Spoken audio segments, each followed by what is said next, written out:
आकाश यंत्र में स्थित मीन की आंख आप सबका लक्ष्य है मित्रों। संसार के सर्वाधिक शूरवीर और बलशाली यहां उपस्थित हैं, परंतु प्रश्न यह है कि आप में से इस जल प्रतिबिंब को देखकर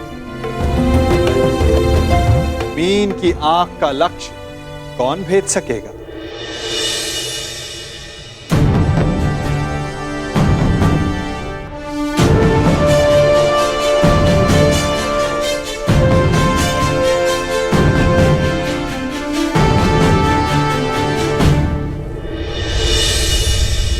मुझे किसी भी मूल्य पर लक्ष्य भेदना है मित्र।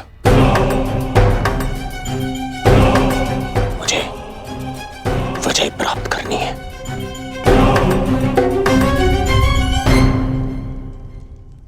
अब मैं क्रम से वीरों का नाम पुकार कर उन्हें परीक्षण के लिए आमंत्रित करूंगा। सर्वप्रथम भद्रराज शल्य।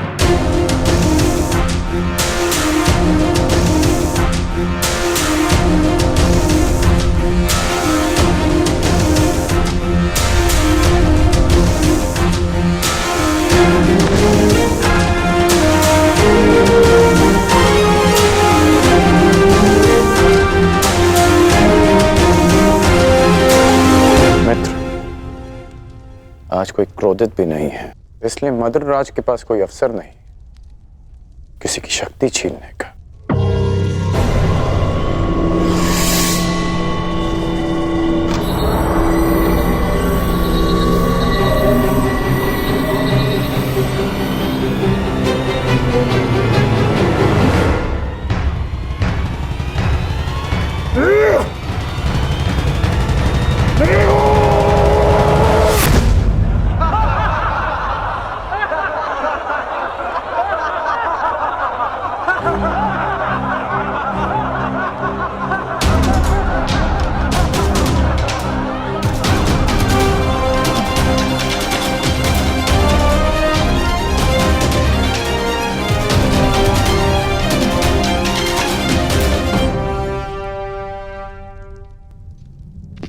अगले प्रत्याशी काशीराज।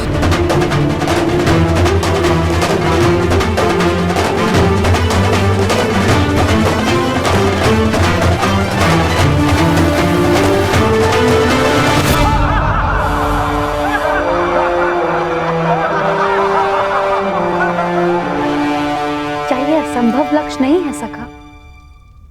प्रतिबिंब देखकर आकाश यंत्र में घूमती मीन का नेत्र वेदन संसार में भला ये कौन कर सकता है?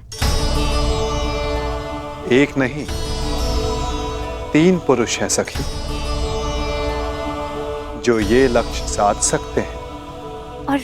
और वो कौन है? वीर स्त्री का आभूषण होता है सखी।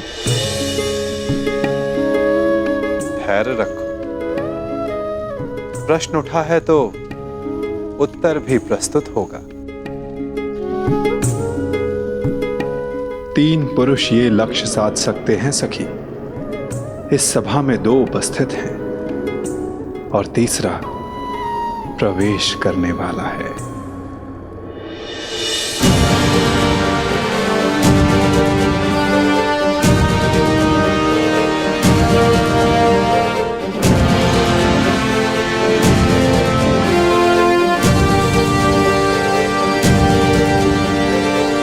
अगले प्रत्याशी भगत नरेश जरासंध।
चलिए सखा, कम से कम ये विश्वास तो हुआ कि ये धनुष उठाया जा सकता है। वैसे सखा, क्या अर्जुन भी ये धनुष उठा सकते हैं?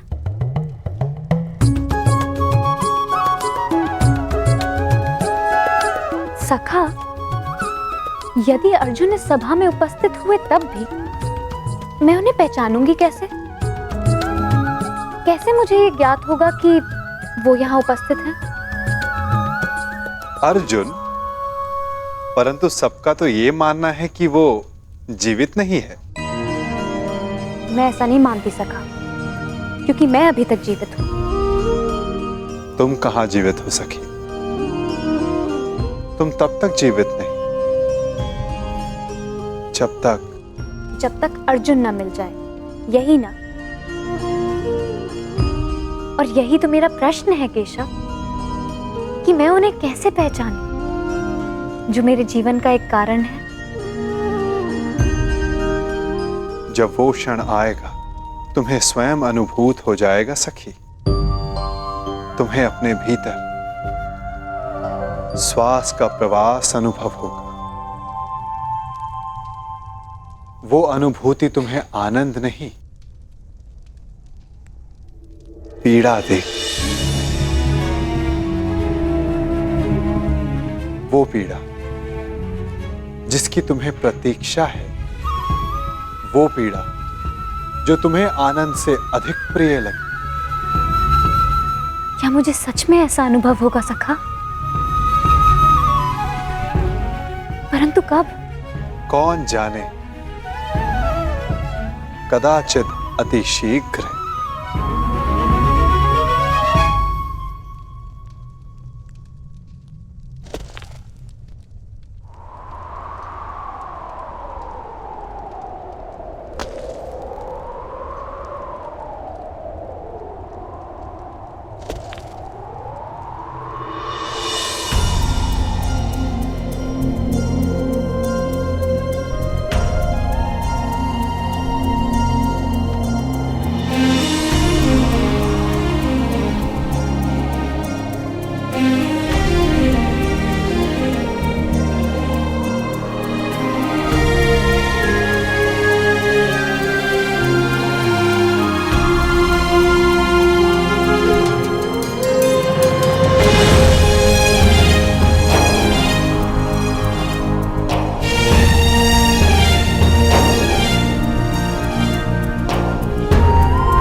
क्या हुआ? सखा,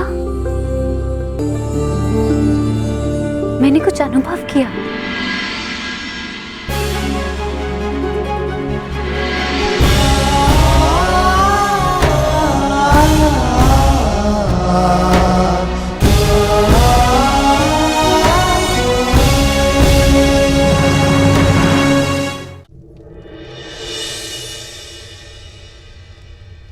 यश भ्राता, वो कौन है जो मेरी ओर देख रहे हैं? जो राजकुमारी के समीप बैठे हैं वो वासुदेव कृष्ण हैं, द्वारकाधीश। हमारे ममेरे भाई भी हैं, परंतु वो तुम्हें नहीं देख रहे।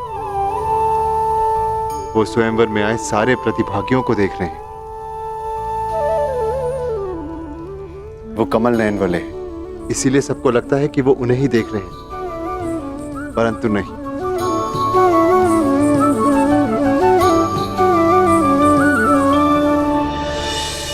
और अब मैं आमंत्रित करता हूं अंतिम प्रत्याशी, हस्तिनापुर के युवराज दुर्योधन।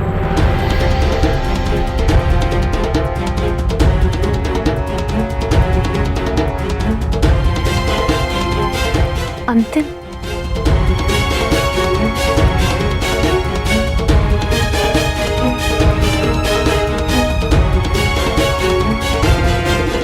वो दिन कब आएगा जब मैं इस दुष्ट की छाती पर गदा से प्रहार कर पाऊंगा। शांत, ये माता श्री की आज्ञा है, स्मरण रखना। हमें यहाँ पर किसी की दृष्टि में नहीं आना है। हम यहाँ पर स्वयंवर देखने आए और कुछ दक्षिणा लेने, बस।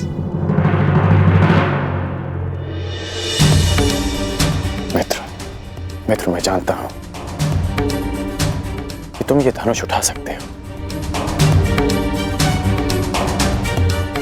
परंतु स्मरण रहे कि तुम अपने पांव के मध्य तनिक दूरी बनाए रखना, ताकि तुम धनुष का बोझ संभाल सको। धनुष का एक भाग भूमि पर रखना, ताकि प्रत्यंचा चढ़ाते समय धनुष तुम्हारे हाथ से छूटे ना।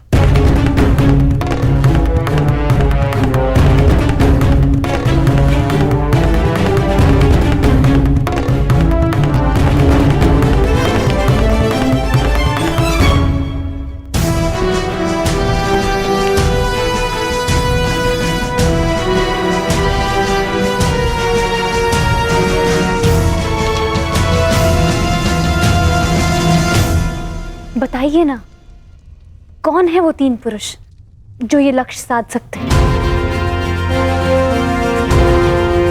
पहला मैं स्वयं, दूसरा पांडु पुत्र अर्जुन और तीसरा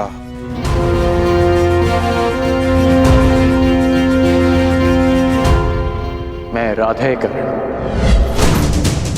मैंने संधान लक्ष्य देखकर ही किया, आपके नेत्रों में देखकर। कदाचित तीसरे वीर के लिए मैं आपका संकेत समझ गई हूं सखा।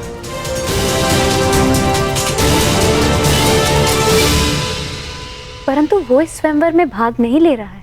आशा यही है सखी, परंतु नियति क्या कहे कौन जाने।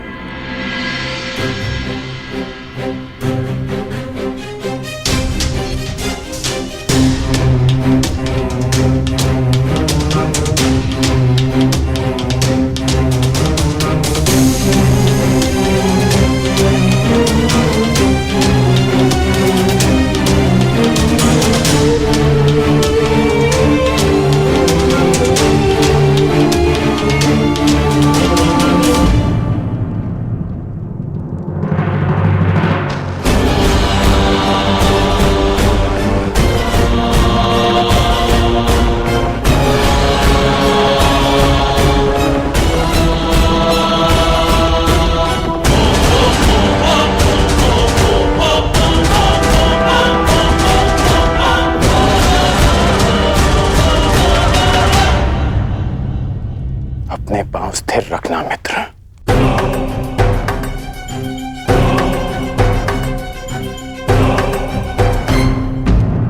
अब धनुष का एक भाग भूमि पर रखो।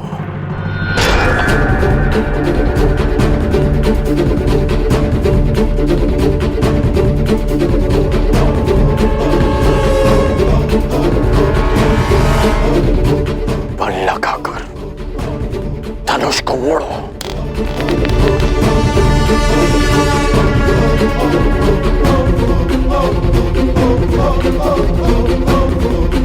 धैर्य रखना मित्र, तभी प्रत्यंचा चढ़ा पाओगे। ये दुष्ट कहीं लक्ष्य साध न ले। नहीं भ्राताश्री, उसकी पकड़ दुर्बल है और प्रत्यंचा तेलीय है, दुर्योधन के हाथ से फिसल जाएगी।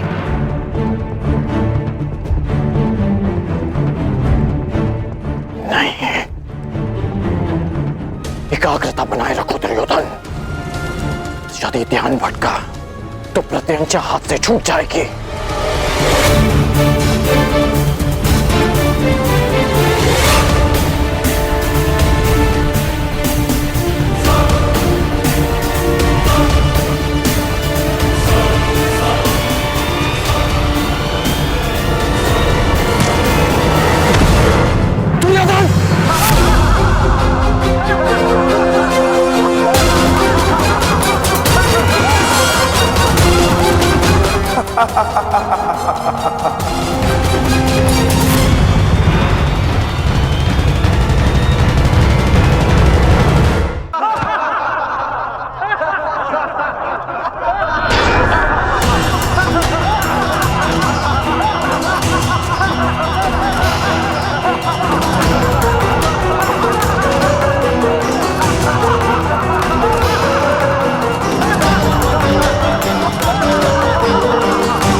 क्या यही है संसार के सर्वश्रेष्ठ योद्धा?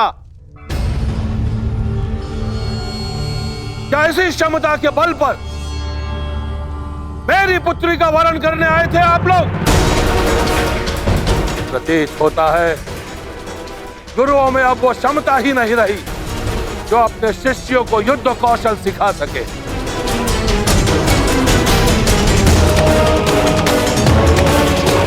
मेरी पुत्री का स्वयंवर अधूरा रह जाएगा, इस बात का दुख नहीं है मुझे। अभी तो खेद इस बात का है कि संसार के सर्वश्रेष्ठ योद्धाओं में से एक भी योद्धा ऐसा नहीं है जो इस परीक्षण में सफल हो सके। महाबली मानकर आप लोग अपने आप से छल कर रहे हो। चलिए पंचाल राज।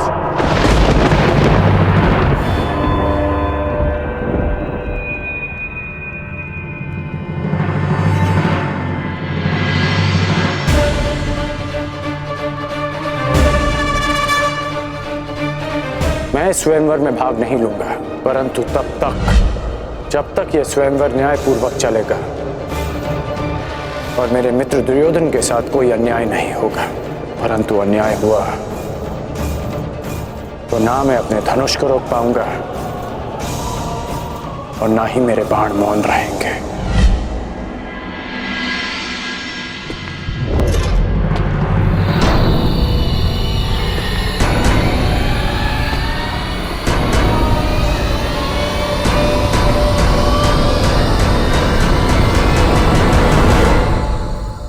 छल तो आपने किया है। यदि आपको अपनी पुत्री के लिए एक धनुर्धारी चाहिए था तो शेष योद्धाओं को यहां बुलाकर अपमानित करने का छल क्यों किया आपने?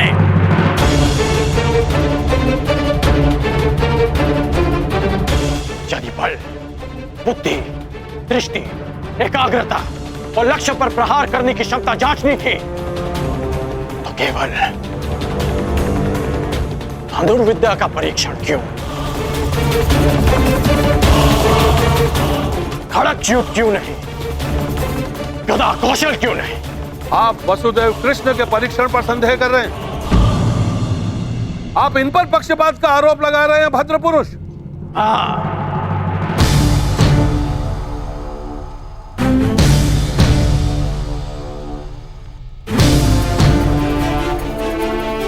क्योंकि यह पक्षपात है। यदि यह गदा कौशल का परीक्षण होता तो मेरे मित्र युवराज दुर्योधन यहां उपस्थित सभी योद्धाओं को पराजित कर देते, परंतु नहीं, आपने यह परीक्षण एक पक्षीय रखा और उस पर आप महान गुरुओं की शिक्षा दीक्षा का अपमान कर रहे हैं। तो पांचाल राज, आपको आपकी ललकार का उत्तर अवश्य मिलेगा। एक शिष्य अपने गुरु के मान के लिए आपकी ललकार स्वीकार करता है।